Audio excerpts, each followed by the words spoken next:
is given to special motor اللي هو step motor. The step motor, and it's called step because when given one pulse, it will rotate one step. يعني if we say this is the shaft, this is the shaft, or in the view of the shaft, and when being given one pulse, it will rotate from its original position to certain angle. This angle, alpha, بلاش كلام لو سمحتوا. This angle alpha is called step angle. Alpha is the step angle done by the motor. Step angle is the angle rotated by the motor when given one pulse. When is given one pulse. يعني لما نعطيه one pulse يعمل ايه؟ يختار انجل الفا. فالالفا يسموها الستيب انجل، من كده يسموه ستيب موتور. ده سبيشال موتور يا اخوان، خاص بالبلس دي سي كارنت. زين. وبالتالي يجينا تعريف النيوميريكال كنترول، وهو it is a form of numerical control. It is a form of programmable automation. Now, in other words, we can say soft automation اللي هي programmable automation. لأن مثل ما ذكرنا أيضاً أن عملية الأوتوميشن مرت بمراحل، يعني it takes many stages. First of all, it was manual. The manual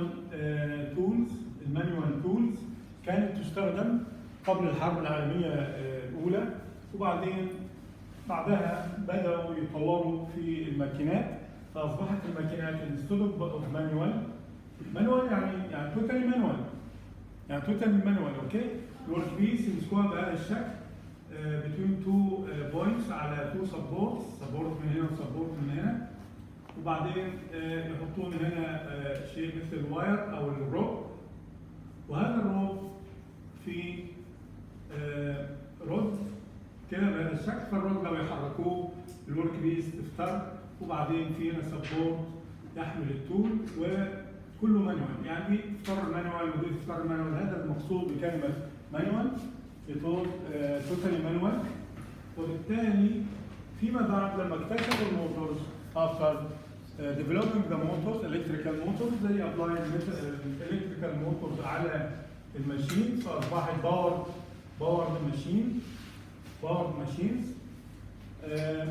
وبعدين next step بعد الحرب العالمية الثانية بدأوا يطوروا في automated machines. الاوتوميتد ماشينز بدأت بالهارد اوتوميشن. الهارد اوتوميشن اللي هو استخدام الليفرز والكانز والسبرينجز. هارد اوتوميشن اللي هو الميكانيكال. مثل عندنا مثال في الورك شوب وهو الكباستن ليس. هذا مثال على الهارد اوتوميشن. الكباستن ليس او الترك ليس، احيانا في اشكال اخرى منها تسمى ترك ليس او كباستن ليس، تم استخدام فيها الليفر. كلها ميكانيكال ميكانيزم اللي هي مين؟ الكباستن ليفر. الليفر والكامز والسبرينجز. الليفرز والكامز والسبرينجز والراتشت وهكذا.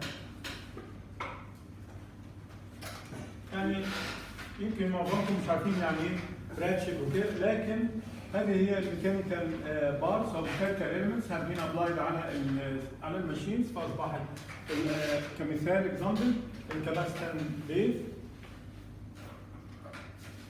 To save time, يعني I will give you one example to modify the ordinary one الى الكباستن.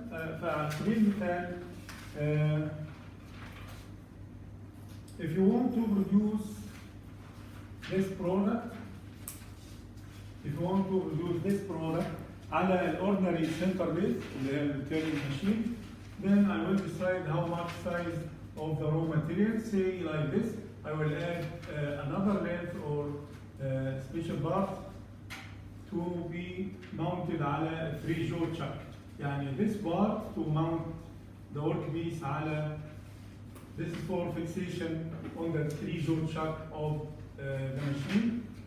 And then we do our work here, facing and turning and all over needed for the product.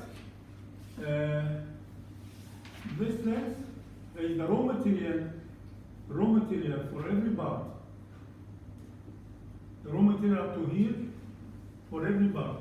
While this is the required product, or final product. You can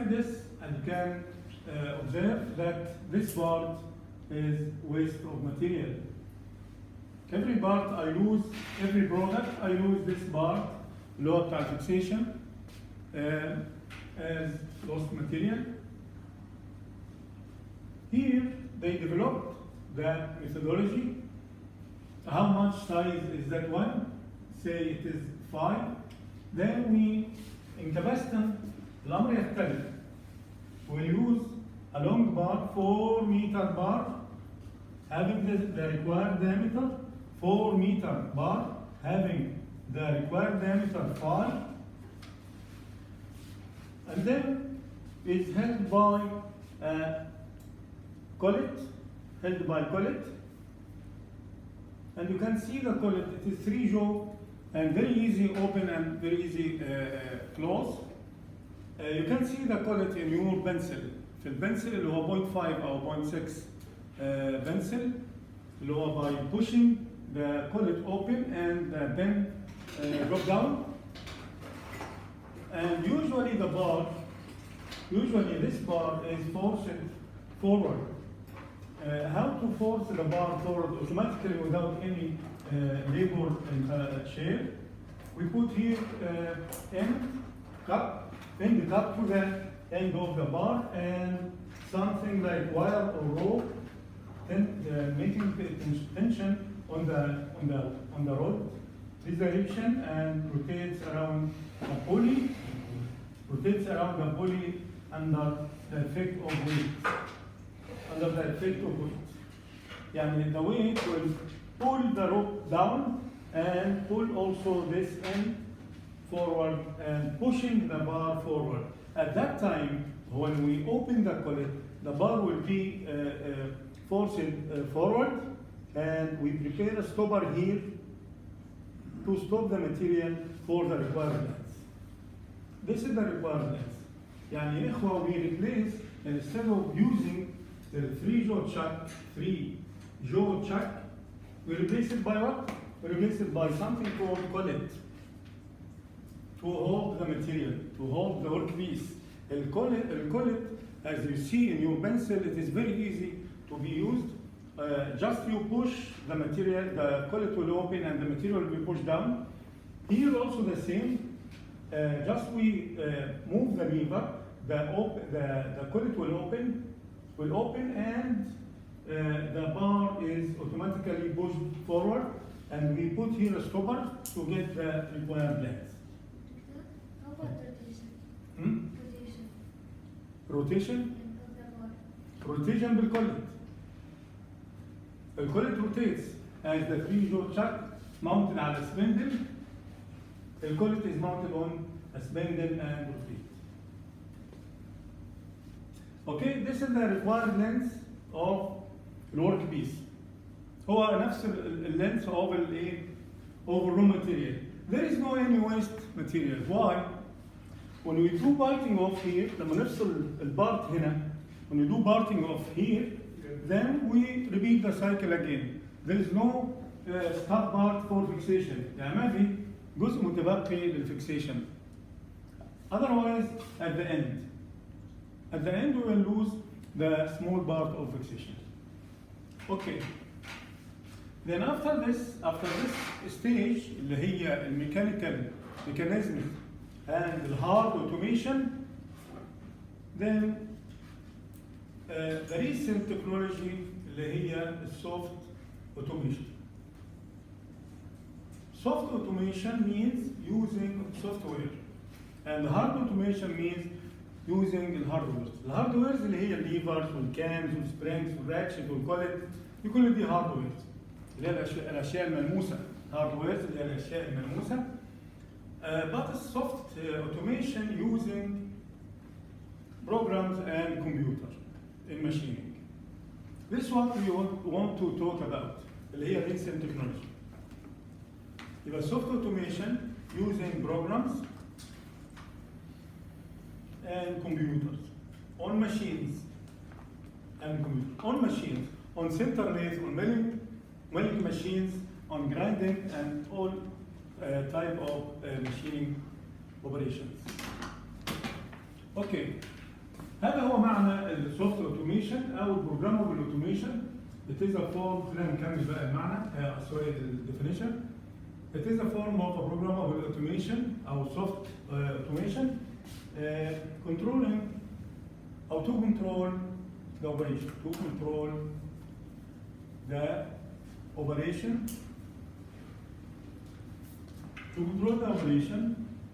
by means of a series of coded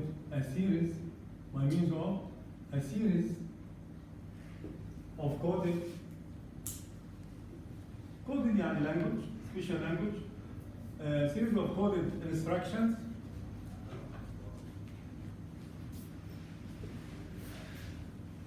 called program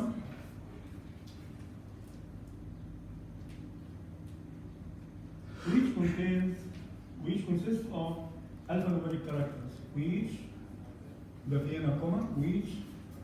consists of alphanumeric characters. يعني مثل language مثل ماتلاب ومثل C++ ومثل هذه اللغات اللي هي لغات الكمبيوتر.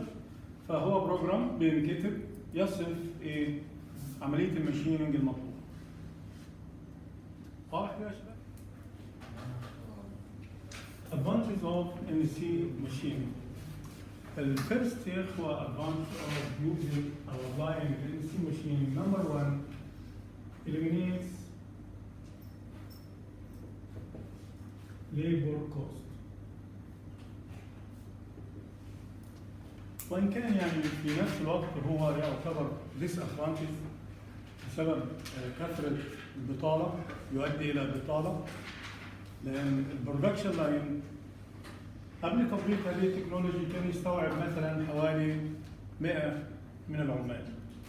يعني before applying numerical control, too much laborers were employed to manage the production line, but now only one observer engineer في الكنترول روم he can control and manage the line whole. وبالتالي خسرنا jobs أو posts for about 100 of labor. فتعتبر في نفس الوقت disadvantages. Number two، دي بقى مفيدة وهو eliminates الhuman error.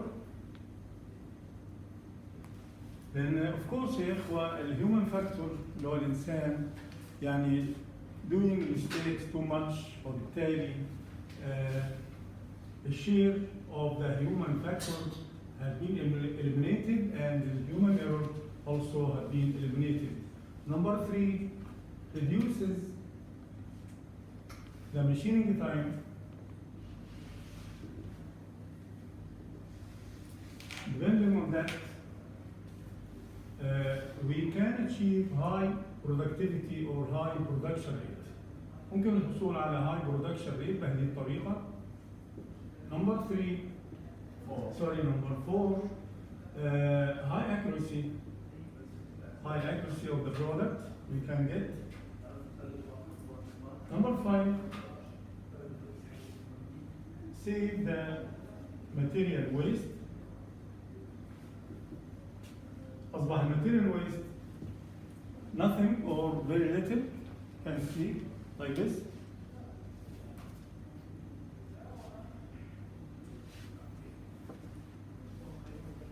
Reduces the number 6 reduces the material handling time. Material handling time. حتى الماتيريال ويست. ها؟ حتى الماتيريال ويست. مالها؟ material waste.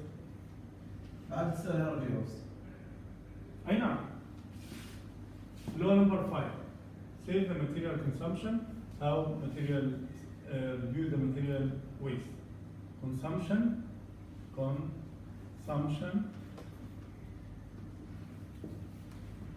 Number 7.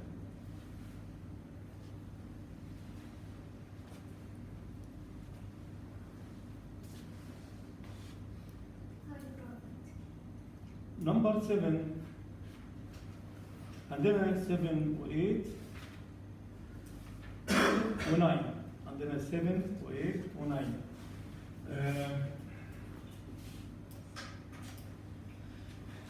Number 7 enables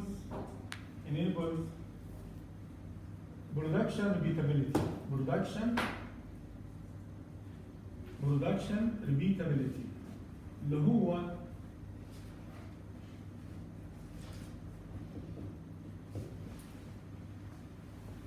if you produce, say for example, bolts, and we produce 10,000 bolts per day. Bolts في اليوم, okay, per day. Then what the meaning of repeatability? That the bolt number 1 will be very similar to bolt number 2, number 3, number 100, number 1000, all of them up to the last one, 10,000, number 10,000, the last one. All of them, اللي هو 10,000 bolts are a copy, are very similar. وبالتالي يعني you can say البرودكشن عبارة عن repetition, very similar. But if you, on the other hand, if you ask a human labor to do this, first of all, never to do 10,000 bolts per day. This is never to be done or impossible. Number two, bolt number 1 will be totally different than bolt number 2, and so on. He will give you 10,000 different bolts. Okay? This advantage يا إخوة ميزة استعمال numerical control. Number 8, it can be used in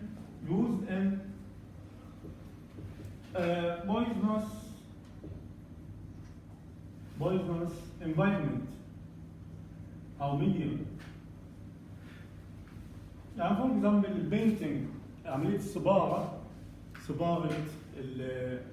السيارات مثلا، صباغة الأقمشة، فهذه أجواء سامة بالنسبة للإنسان، وبالتالي we can use a robot in this case.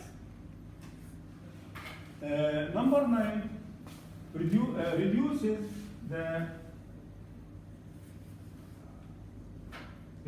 the process inventory.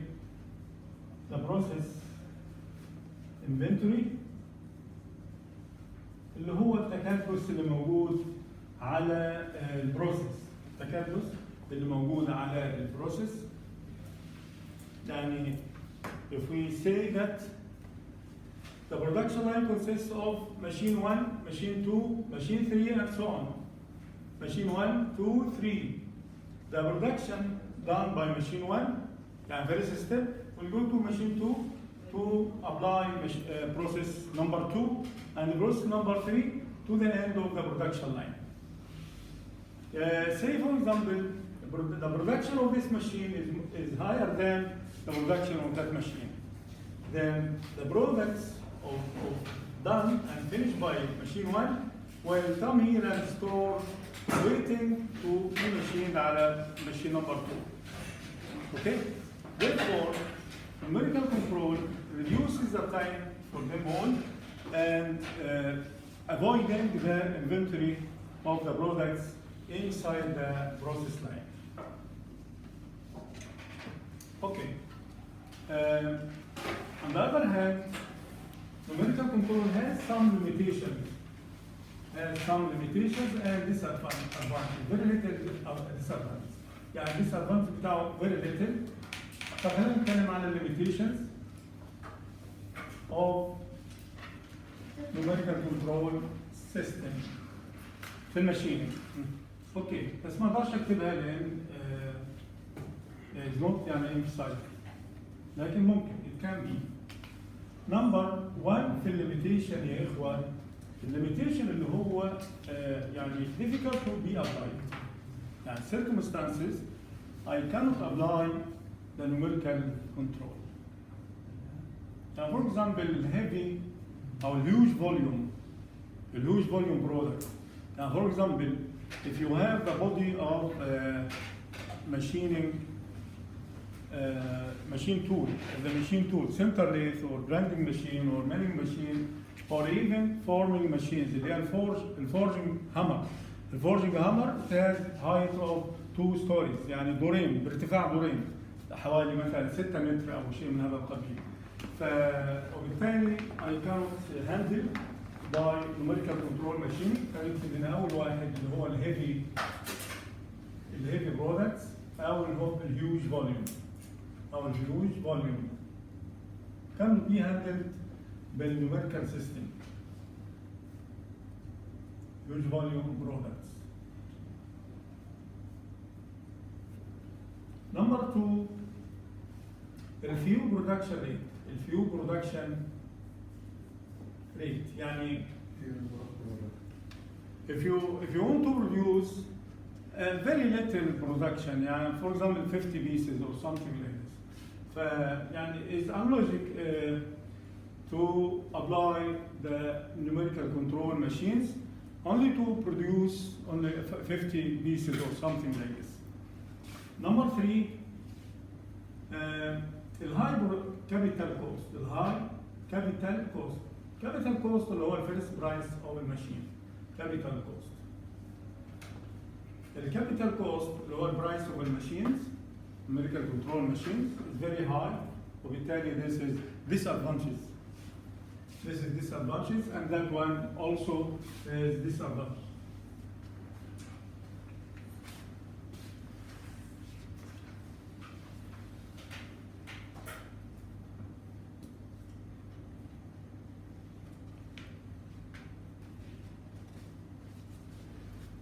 Number 4, it takes long time in setting. Long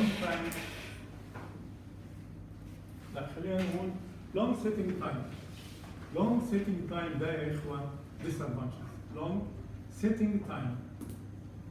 طبعا setting and first trial. يعني if you have a new product, you should change the program, you should change the conditions and make setting for the machine. It takes time. And after finishing the setting, you should try. ولا ننتج على طول؟ No, you should try. يعني get one first product, and check the dimension, check everything. If it is okay, then run the line. If it is not, then correct the mistakes. It takes long time for setting. الحين خلينا نبدأ في نقطة أخرى وهو components of numerical control system. طبعا يا إخوة لما نتكلم على السيستم ما بنتكلم على مثلا كومبريسور أو توربين جاس توربين ولا ستيم توربين ولا حاجات زي دي، وإنما إحنا our talk is concentrated على الماشينينج ماشين تولز اللي هي بتستخدم في الماشينينج سبيشالي ويوزنج numerical control technology. لأن numerical control technology it is a technology applied على مثلا textile industry، على الميديسين industry، على ديري اندستري اللي هي الالبان والاشياء دي كلها والادويه، اوكي، وصناعات الخشب وكل شيء. النيوميريكال كنترول دخل في كل شيء، حتى في صناعه الملابس ايضا اصدار نيوميريكال كنترول. تفضل. مين؟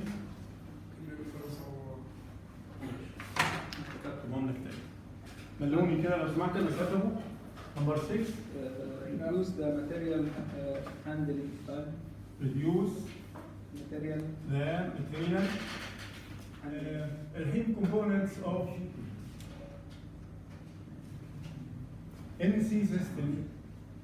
ومثل ما قلت لكم السيستم ده موجه للماشين ده، يعني لو كتبنا هنا ماشينينج سيستم يبقى افضل. components of an NC machining systems.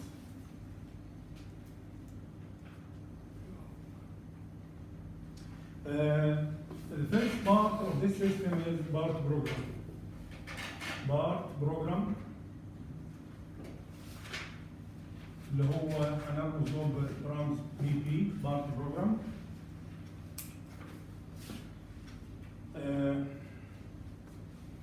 قبل لا نسوي BART program يعني before أو in order to، خلينا نكتبها بعيد عن التايتل ده، in order to develop the BART program, what should we do? What should we do? We should construct يعني نكتب what's called sequence of operations. Sequence of operation ده البداية يا إخوة في هذا الموضوع. علشان تبدأ تشغل numerical control machining system you should first construct ال sequence of operation. ال sequence of operation ما هو إلا عبارة عن الستبس، وأظن ده أنتوا يعني سمعتوا عنه في اللاب فيرست لاب اللي هو comparison of machining time على الأوردينري lathe and على الكاباستن lathe. فمثلا فيرست نمبر 1 فيرست ستيب اللي هي هيكون فيسنج مثلا. نمبر 2 external turning على phi so and so and to length او to extend كذا، وبعدين نحط هنا، بعدين نكلمك على الجانب ده. نمبر 3 مثلا شامفر، نمبر 3 شامفر، نمبر 4 دريل، نمبر 5 كذا الى نهايه السايكل، الى نهايه السايكل اللي هي عاده تنتهي بالبارتنج اوف. ده يسموه سيكونس اوف اوبريشن. مش لازم نمبر 5 وانما ممكن يكون نمبر 20 او نمبر 25 something like this.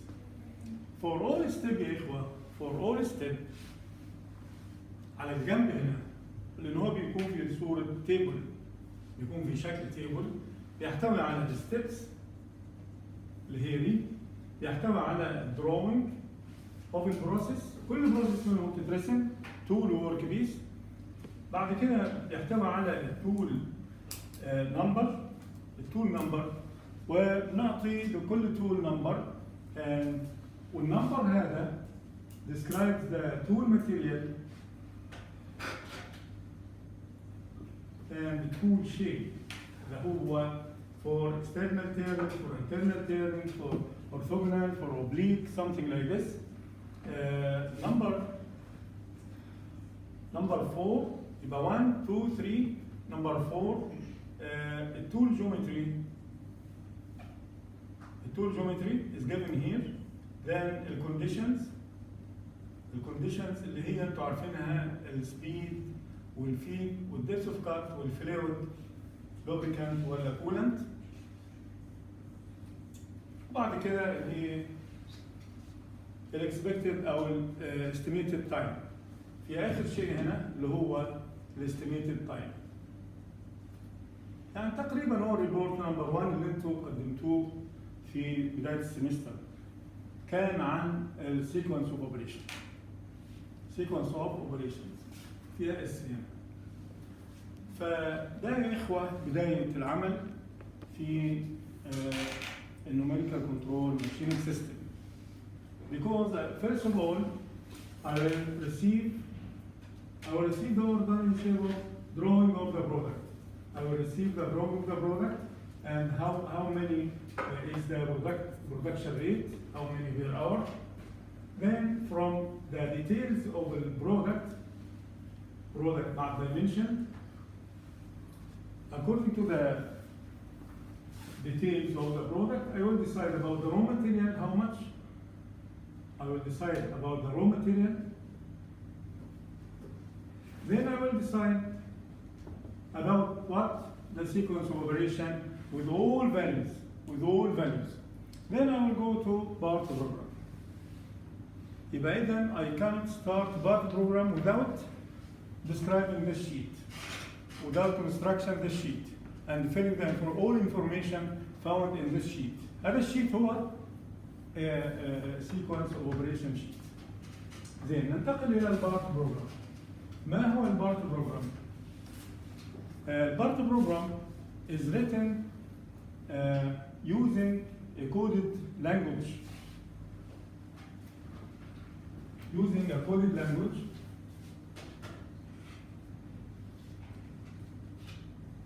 We have about 9 languages, such as AT, APT, G code language, وإلى آخره. About 9 languages are available في هذا المجال, numerical control machining. We describe the operation sheet, we describe the steps, we describe the procedure using one of them, any one of them. Usually we use this one. Usually we use G code. Some others using the other languages or any one of them. Okay. Therefore, I can describe the BART program as follows. It is a set of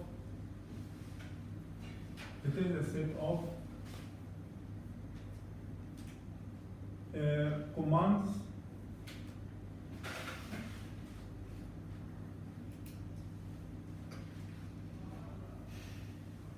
describes the sequence of operation, written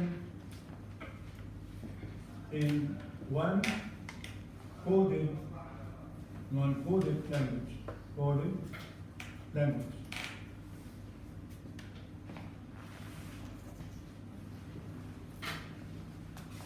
هذا هو البارت بروجرام. Set of commands أو تقدر تقول instructions, or you can say instructions. Like the sequence of operation written in coded language. طيب اوكي. each command يا اخوان اعطي لك بقى فكره عن الكوماند ده هيعمل ايه. each command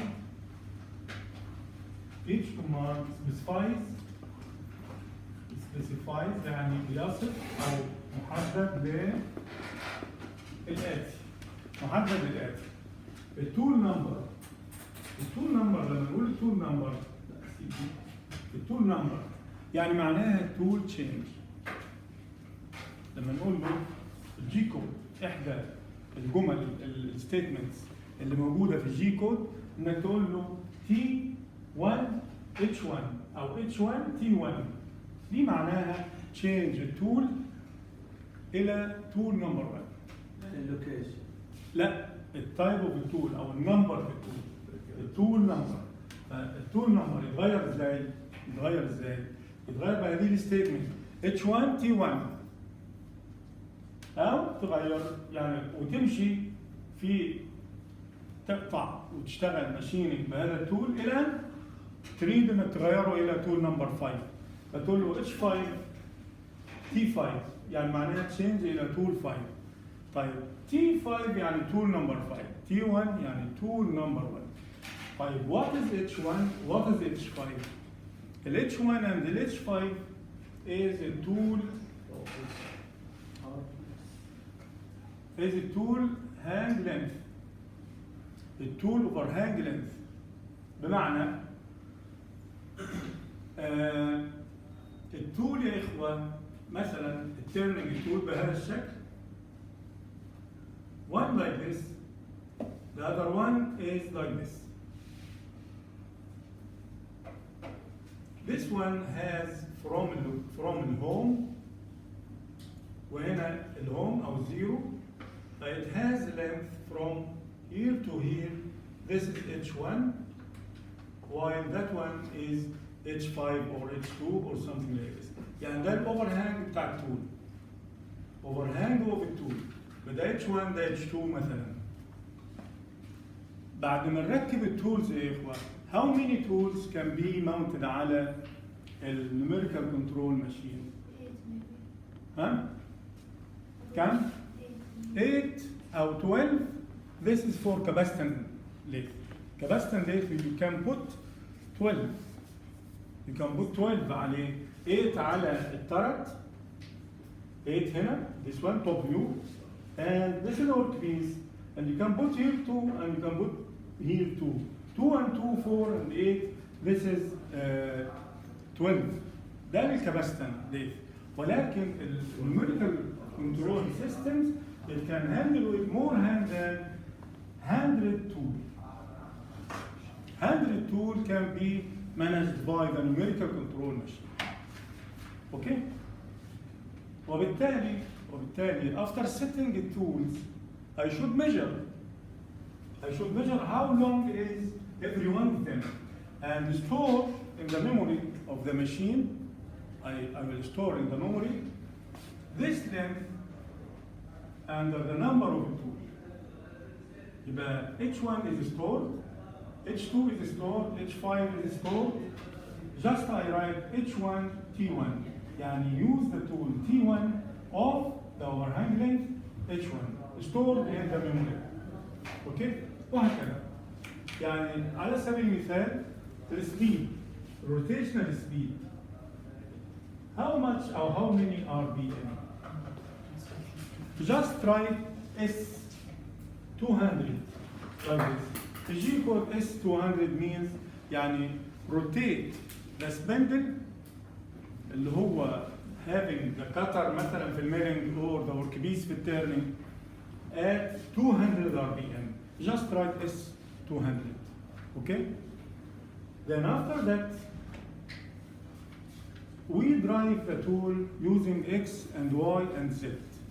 We drive the tool in axis X and Y and Z. Okay? Just write X 50,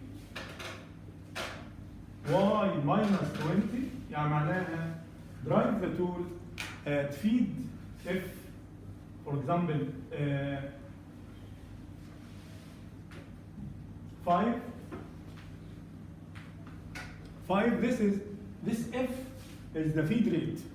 It's not revolution per minute, millimeter per revolution is not. It's not millimeter per revolution, it is millimeter per minute. Millimeter per minute.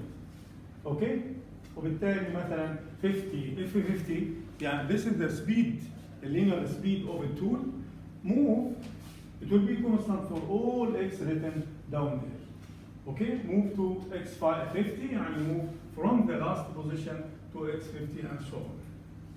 Okay, and this is a sample, very simple sample of a G code, and the program describes all of this by these letters: H, T, S, Y, X, and so on. G0, G1, G0, G01, G02, G03, and so on. This معناها G01 معناها انه linear motion في الميلينج. That one is circular motion clockwise. That one circular motion counterclockwise and so on. في تحريك الكتر علشان نعمل بيها shapes of cutter.